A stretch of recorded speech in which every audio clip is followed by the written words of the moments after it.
Good evening and welcome to another episode of the Power Half Hour Unstoppable Business Owner, and I'm your host, Dorothy Odell. This evening, I have the distinct pleasure of bringing up Dimitry. Hello, Dimitry. How are you doing? I'm doing great. Thank you. So happy to be here. So happy for this opportunity. Looking forward to this conversation with you. Absolutely, absolutely. So, tell our viewing audience just a little bit about yourself and what made you decide to get into the business that you're in. Okay, so I'm from Guatemala City, Guatemala, the land of the Mayan Empire. As I mentioned, I was born in Guatemala, but I immigrated to the U.S. when I was 10 years old. Not a word in English. I had to learn everything from scratch. And it's interesting because growing up, in the graduating '95, my high school didn't have internet. We barely had computers to print some word processing, assignments and whatnot. I grew up without a computer in my home, and so it's interesting that when I turned 21, my brother-in-law decided offered me an opportunity to get into IT, and I told him, "Wait a minute, are you kidding me? I've never had a computer." He's like, "Just come on, man. Let me show you the ropes, and you'll be good to go in a few months." I'm like, "All right, I'll trust you." And that's exactly what happened. 6 months later, I became a network technician.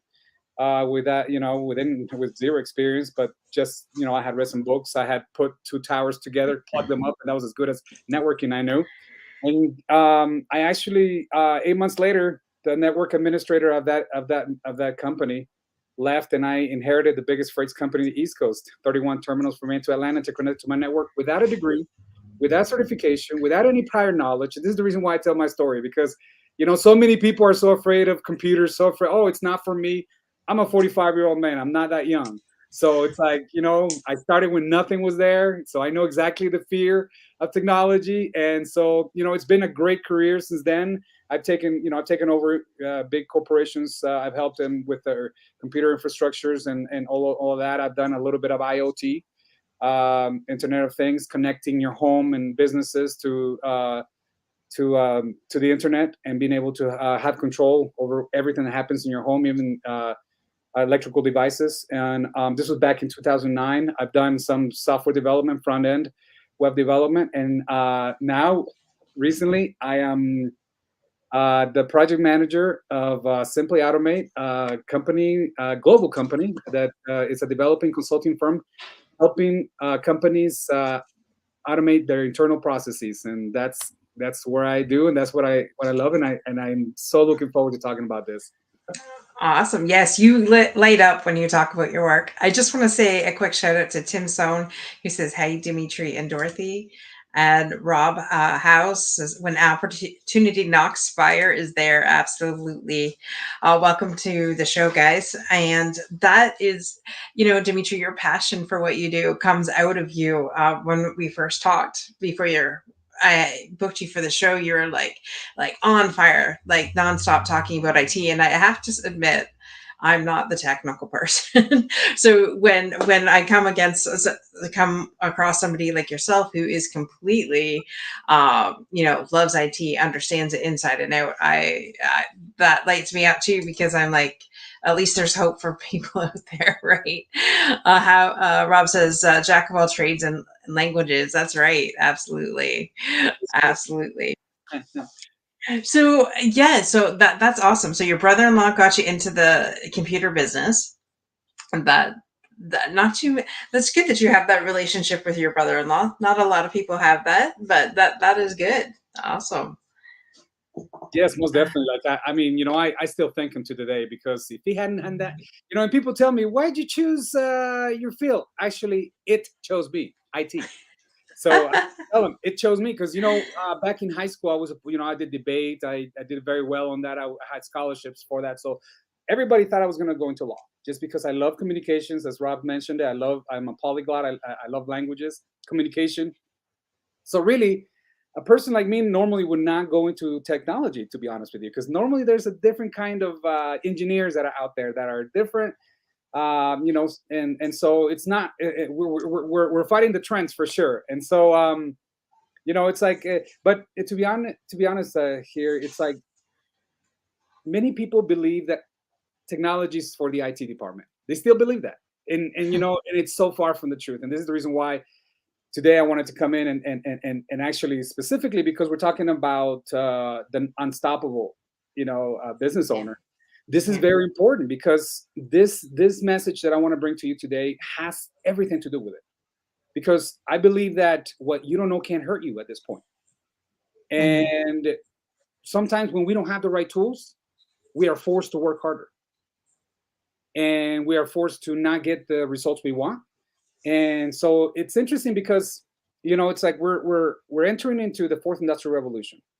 We understand that we're going through a big disruption. We're entering a digital transformation. It is, and it's crazy to see how many business owners, entrepreneurs, enterprises even. There's only 1/5 that are planning a strategy for that digital transformation. And Wow. that concerns me because, as you mentioned, many people believe that technology, they want to be, or whether they want to be rescued or influenced, or I don't know what. But let me tell you how this is. My message is so important because automation started over 100 years ago, as I mentioned to you. And see, when automation started, we were doing the work of robots until we were able to invent a robot. We were able to replace the human with the robot. Now, it seems like we didn't celebrate that too much because if you think about it, we were working like robots until that point. And so, even though we could do the work, it wasn't meant for humans. It wasn't humane hours, just the workload. It was just heavy on the body, heavy on the mind, very monotonous, very unfulfilling. You go home and just be dead, tired, and it's not like how did your day go? The same as yesterday. So it's like those are the kind of things that we need to understand because we think that's what happened in the line production. But you know what? I'm here to make it clear that we did the same thing on knowledge work. We are doing the same thing. It seems like think about how when somebody comes into a company, they're not from there, and all of a sudden an accountant goes to university for 4 years, get introduced to accounting firm, and what they do is they get introduced into a system that's already set for them, and they are not invited to come in and improve their process. They're not invited to challenge the process. As a matter of fact, I believe that they are encouraged to obey. And it sounds Wow. rough, but I want to say it that way because you know what? We come into a corporation, we're taught to obey. That's what when you come in and they show you the ropes and they show you how you do your work, they tell you how to Mhm. do it, and that's the end of it. So Mhm. how are we as professionals supposed to develop our skills and get what we get out of what we did in school, all those hours, all that studying? Mhm. Corporate world does not encourage for us to continue our development, continue our education. And that's a big part right now of the big resignation, the problems internally. And they talk about how they're going to improve their internal the workplace environment. They talk about diversity and inclusion. They talk about all these bunch of nice programs that they think they need to address. But how about the morale of the worker? How about the 15 to 20 hours of monotonous, boring, unintelligent, unfulfilling work that we do every day? And then once Mhm. we do that, we go home with that same attitude. So we Mhm. affect our work life, we affect our family life, or our no, personal life. I mean, and so those are the things that I think conversations that have nothing to do with technology, as you notice.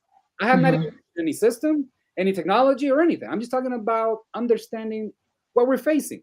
There's not enough people in technology that are having this conversation with business owners. I tell business owners, and I know that they're probably gonna not like what I'm gonna say, but business owners are dependent too much on business intelligence. And what got us here will not get us there. They Right. forget that business intelligence is only part of the equation.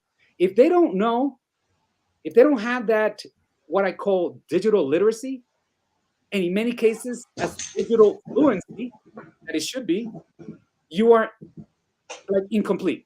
And especially with the age in the era of disruption, when 2020 came around, I think it taught us that we weren't ready. Mhm. And that's what I wanted to talk about today.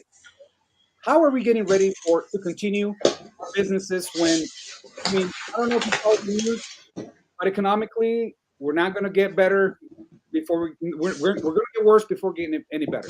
When big tech companies are having are freezing their hiring and laying off a lot of people, that gives you an idea if big companies that have a lot of money that you think they could afford to just survive any type of disruption or economical disruption in this case, they're having to lay off people, they're having to freeze their hires. What does that mean? That we need to be concerned about how we're going to have our business continue if economical, this may comes around. So how are we getting ready for that? And that's where I invite business owners to really consider what's their strategy to continue their business. Right. You know, What is your strategy for staying in the digital world? to start off with, exactly what we do at Simply Automate, we help, and this is what I love about my job. So automation has been around for over 20 years. Most of the businesses that have been able to take advantage of this have been only the enterprise level. But you know what the good news are? RPA, Robotic Process Automation, which is the platform, the technology that we use, what it really does is it mimics what people do. So in other words, any area that you will go into, any spreadsheet that you fill in, any CRM, ERP, any systems that you're manipulating, the bot can mimic. In other words, and this is my favorite line, as you mentioned, we are in the mission of eradicating unintelligent manual work from the knowledge work. Because as I mentioned, if it's unintelligent, I don't know if we can call it the knowledge work. Because if it's repetitive, it's robotic. And it does not require too much thinking, only programming. So the biggest message here, Dorian, is the fact that if you can understand that anything that is repetitive manual work should be automated. Because if you think about it, you have humans doing this right now, and then you have humans that understand the work, that understand their industry, understand their job processes, and we need that knowledge. But we need that knowledge to be focused on improving the present processes. So in order for us to put that time and energy back from the knowledge work people, the subject matter experts, we need to automate any unintelligent, repetitive manual work from their process or from their tasks, from daily work, because that is going to take us to another level. And not only that, but if you think about it, okay, so many people are like, well, that's going to take jobs. Okay, let's go to the other spectrum. That was my question. Are people afraid that that's where their jobs will be gone? In big corporations, somehow a little bit, but guess what? Not everybody works in big corporations. As you notice, we're starting to have side gigs. Things are changing. People are starting to be entrepreneurs, solopreneurs, business owners. People are understanding that they can sell their services. They don't need to go enslave themselves or be under corporate domain. Does that make sense? Now, if you think about those people, how are you supposed to scale your business when you're supposed to hire full-time employees to do your accounting, to do your emails, to do your contacting, to do your research, to do your, you see what your marketing, to do your lead generation, to do your hiring, to do your IT. So you see, as a business owner, they don't tell you this, right? They don't tell you, okay, you're going to need business, you're going to need cash flow in order to grow. But what happens when the economy goes down and everything slows down and you need to grow because you have clients, but you can't afford full-time employees? That's where automation comes in, because now you can automate. You don't need to hire somebody for data entry, for example. Right. You know what I mean? Or to send emails, or to do certain jobs that aren't necessary to have that human interaction.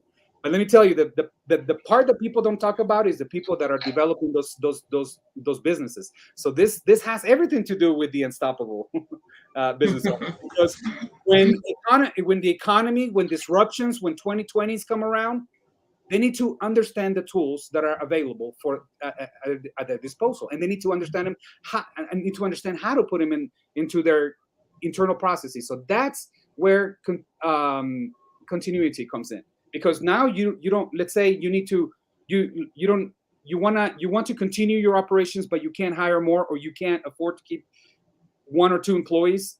Normally, what would happen? You would have to do it yourself. No, but if you can, because you already had the jobs prior before, you were already working as a CEO, as a business owner, you had so many hats, you can't afford to add more. So you won't be able to add more because you need to take care of your business. But if you can't hire full-time employment, the option is to automate many of the internal processes so you can reduce the need for full-time employees. And that right there, that's a huge factor of growth for business owners. That's something that not many people are talking about, and it's like the number one face for digital transformation. Because think about it, so many people are coming to their business. They go, "Oh yeah, we're going to come into your business. We're going to improve your internal processes. We're going to streamline everything. We're going to make it all great." And you know what they do after? They give it back to people. And I'll tell you what, this is not. What did you just do? And the problem is this: we are dealing with data. People forget that. Technology is the manipulation of data. Oh, that's all it is. It's nothing hard. It's nothing different. It's a manipulation of data. And what do business want to do? They want to understand better how to do their work and how to serve better. How do we do that? Just like AI, we need experience and we need data. So for us to be dealing with that much data that we're dealing with right now, we want to we want to learn the personas. We want to learn the demand. We want to learn audience. So many data factors that we need to be considering. So when it comes to our business, we're trying to get a lot of data from our customers, but how are we manipulating that data? And if you think about it, if we are a service provider and we have error-prone employees dealing with massive amounts of data, that's going to maybe destroy your work as well. Because see, humans, they're error-prone. And when you have a lot of repetitive work, that's when more errors happen. And those are the things that the business owners need to understand. That we cannot have people managing those heavy workloads of data. One, it's not for humans. It's not humane. It's unsustainable. It's not cost effective. I mean, I could go on and talk to you about how horrible that is. So when we do that, we allow humans to do what humans can do best, which is what we're doing today. We're interacting. We have relationships. We build relationships of trust. We have conversations. We find out what our needs are. But how are we going to do that when we have all this bunch of manual work in the back office that needs to be done and that is done every day, and we are not happy about that work? So we need to really address that part, not necessarily our environment or anything. I mean, yeah, sure, that's important. But you know what? At the end of the day, it's how you feel, not how the company feels. It's how you feel about your everyday work. Right. I love that. And I just want to say hey to Inger. Thanks for joining us. And I love that, because you're right. I am a bookkeeper, so I'm in finance, and 90% of my work is data entry, which is totally blows my mind. I walk out of there and it's like, I feel like a robot. Like I honestly feel like I really have not done anything of importance in my day to day, which is totally not like me. I like communicating. I like interacting with people, being the social person, being, making a difference in people's lives. And you're right. If we could find a way to automate that, it's funny because when I worked for a public firm, I want to say 4 years ago, she told me, she goes, the wave of the future is that it's going to all the accounting is going to go on this automated program, and that you just basically have to check it at the end of the month. I said, well, that's no way. I've been in finance and bookkeeping for 25 years. There's no way this job is going to go to the wayside. And I couldn't believe when she told me that, like, but 4.5 years ago. And I was just like, wow, there's just no way. And here you are today, we're having this conversation saying, like the monotonous data entry stuff, it could all be automated. And so why wouldn't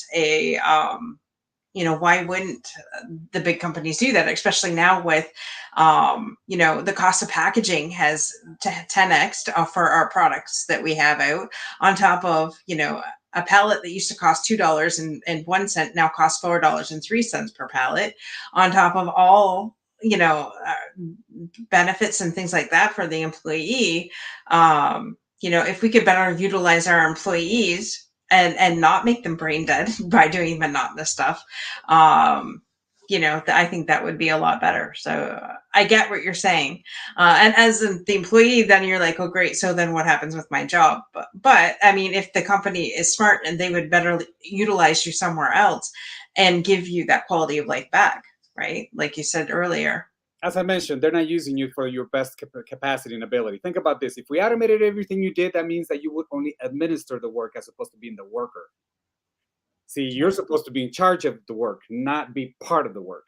And this is the reason why I say what are you okay, so let me shine a little light on this. See, many people are like, oh, automation is going to replace many of the jobs, and it's true.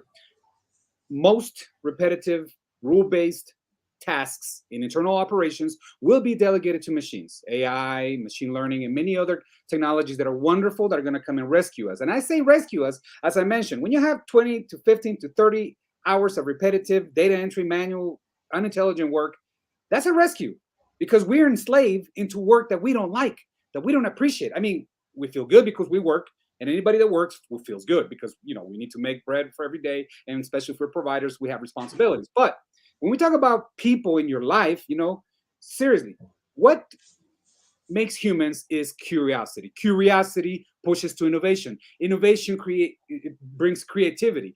And once we do that, we really are human, because that's when we start developing problem solving skills, which is for our brains. See, that's what our brains were made for. They were not made for repetitive horrible work.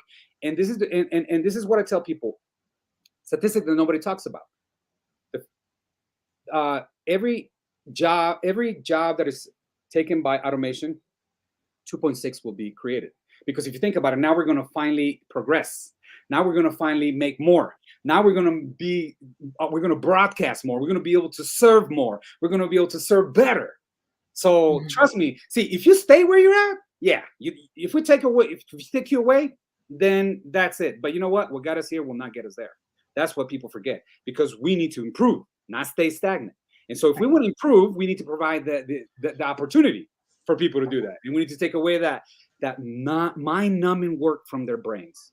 Does that make and so what I tell people is 85% of the jobs have not even been created. Did you know that? 85% of the future jobs have not been created. So that's why people, when they want to understand right now, they're not going to understand, because if they only hear, oh, automation is going to replace people, well, the thing is going to replace people from that horrible conditions of work, and we are going to, over 50% of the knowledge work, by the way, by 2025 will have to be retrained.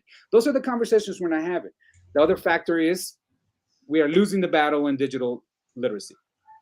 We're losing the battle. We're just simply acting like we can't handle it, acting like we don't know. People don't understand the power of technology so much that when they hold their iPhone in their hands or their smartphone, they don't even understand that that same technology, and even less, was what we used to send a man to the moon. Wow.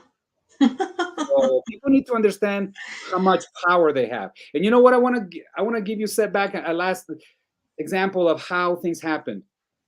Back in the 70s, the digital calculator was invented. As I tell my accountant folks, I tell them, hey, do you remember that we used to do pencil and paper? Think about that. Just that transition alone. We used to do everything in pencil and paper, and guess what? We're error prone. What does that mean? We didn't do exact calculations, and we created a lot of problems. We lost a lot of money, and we made huge mistakes that had repercussions. So what did we do? We invented a calculator. And you know what the calculator was? Exact 100%. So if we think about it, we could have taken that attitude of, oh, I'm going to get replaced. But the calculator didn't grow legs and feet and didn't replace the accountant. As a matter of fact, what happened was you grab that perfect calculation machine and you put it in the hand of an accountant, and now you have a super account. You put a spreadsheet with macros, and you have a amazingly out of this world powerful account compared to 1960s per se.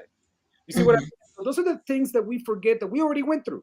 And so what is technology here to do? It is not here to replace us. It is here to collaborate with us and to enhance whatever powers we already have. Right. Yeah, that is necessarily 100% true. And now I don't even remember. I remember, okay, so I'm dating myself here, but I remember back when I first started school, we didn't have calculators. And then, as time progressed, you ended up having to have a calculator.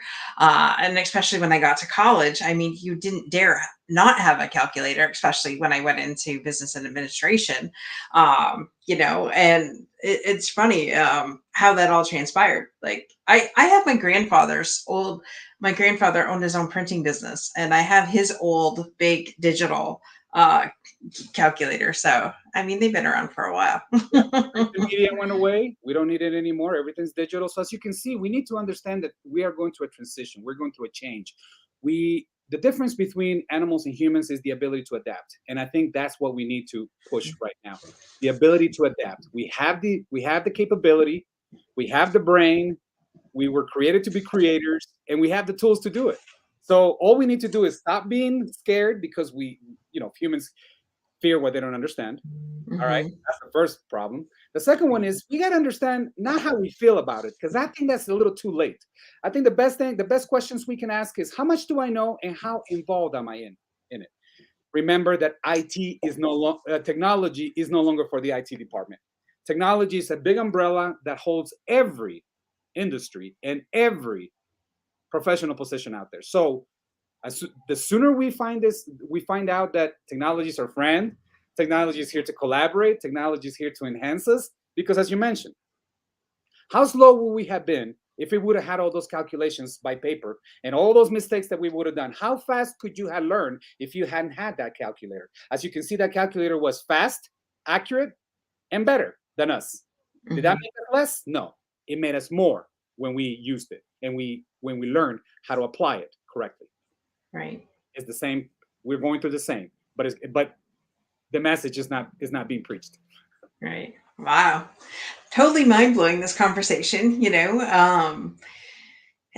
very interesting, and that way we could definitely get into more things that matter instead of just, number crunching, which I mean, a machine can do, obviously. And you, So, and you know what the best thing about technology, Dorian, is that we are going to finally start to create better structures for the future, better systems for the future, more personalized things for people. We're going to be able to have renewable resources. We're going to be able to understand cultivation better because we're going to have AI that's going to help us understand better that biology is going. We're going to understand anatomy, every kind of science that is out there. We're going to understand them better because technology is going to allow us to do a lot more than we were able to do before. So our expansion, our enhancement, our understanding, and our creation is not going to have a limit.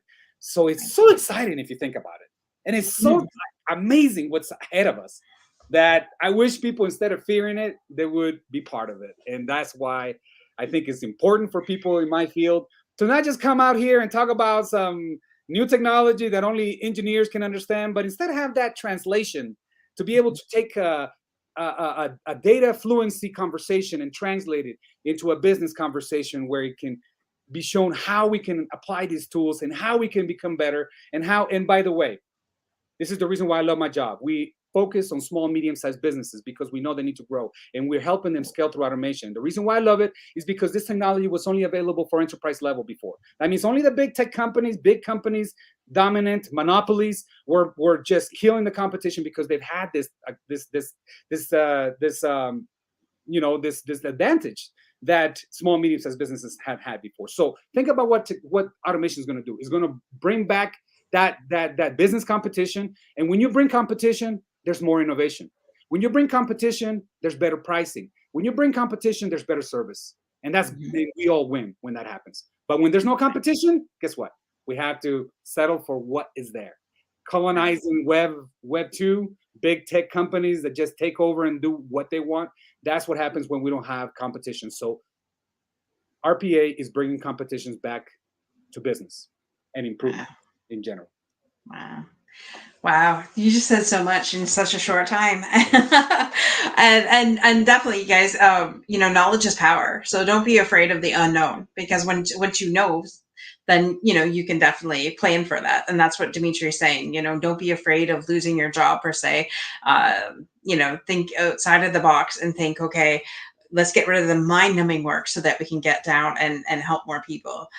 So it's not going to essentially take away anything. It's going to add resources so that you could, expand even more. So I love everything that you said, Dimitri. I thank you so much. I can't believe the half hour is up already.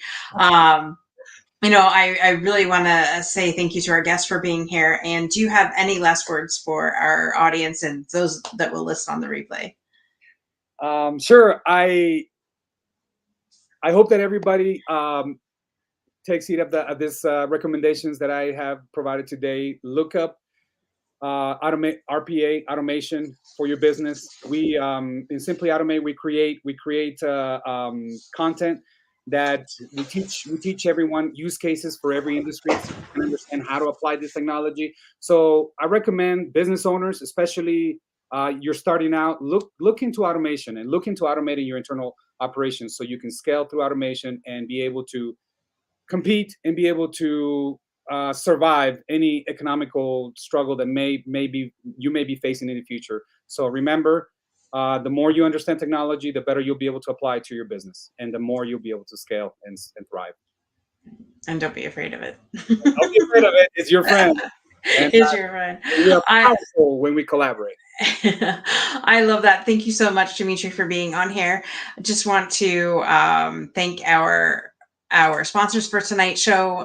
Be Oily with Bonnie for all your essential oil needs. Definitely contact Bonnie at beoilywithbonnie.com, as well as we are definitely willing and able here to help you grow your business to be seen and heard. So definitely, if you're a business owner and you would like more information on our advertising and promotions within our company, definitely reach out to me today. We have a huge savings of over $700 for the next 6 to the end of the year here. So for more information, just give me a shout out. And Dimitri, thank you so much for being on the show. And until next week, guys, be unstoppable in all that you do. Bye for now. Thank you.